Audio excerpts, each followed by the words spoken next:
For many Americans, the excitement over this weekend's unofficial start of summer is mixed with fears of that Zika virus.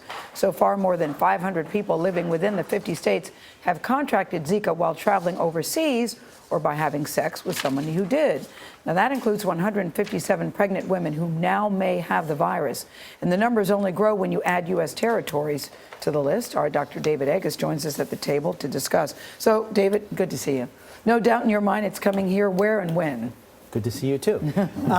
It's coming over the next month. And so anywhere that this particular kind of mosquito goes, which is as far north as New York and as San Francisco, it's going to be very prevalent here in the United States starting next month and going throughout the summer as those mosquitoes get happy. How do you know if you're bitten by a mosquito, whether it's a Zika mosquito or just a random mosquito? Well, they look the same. They are the same. That was my thinking, David. They look the same. And in 80% of the cases, you don't have them. And 80% of the cases, you don't have symptoms. Right, and that's the problem, is that, yes, this virus can be in your blood. You don't know it. You get pregnant, and bad things can happen. And obviously, it can also happen in non-pregnant women with the Guillain-Barré syndrome. But the calamity is obviously these children who don't fully develop because the mothers have Zika. So whether you're rich or poor, one mosquito bite can change everything. So you're saying really there's no way to tell. And you can spread it by sex and what else? Well, a mosquito can bite you if you have it and transmit it to somebody else. Right. And I think that's going to be the dominant way. Mosquitoes, we all get bitten all summer with them. Right.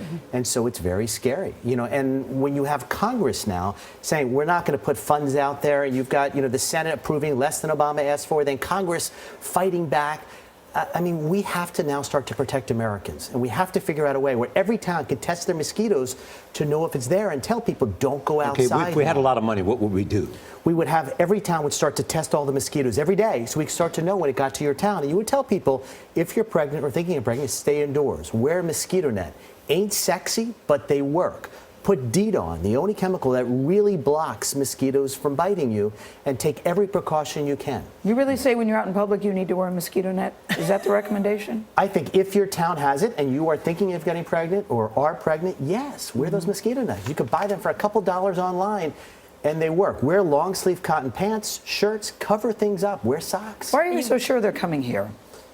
Well, because mosquitoes, these kind of mosquitoes are here in the United States. And we now know that these mosquitoes can get Zika virus very easily from biting somebody. And the world is flat, right? The World Cup happened, and then all of a sudden, people from Brazil went all over the world and transmitted Zika. So if in fact somebody comes here and has the Zika virus and a mosquito bites them, then that mosquito can spread it anywhere. Exactly. One can lead to thousands. What about the Summer Games, the Olympic Games, and the possibility there you have people from all around the world going to a place where they could contact Zika and then returning, spreading back out around the world with Zika contamination? It's a public health nightmare. And so I think when we all look at this, we have to learn from it. Zika will be the first of many viruses over the years because the world is flat. Yesterday they discovered the papers of the guy who discovered Zika in the 1950s. 1950s. 1918, 100 million people died in the world from influenza. We lost 12 years off life expectancy. So viruses can have an enormous impact in the world, and we need to pay attention. Dr. David Agus, good to see you here. Thank you so much. Gail, do you want me to get you the net? Do you want me to get you a net? What color? Reading my mind. What color do you want? Yellow. Yeah.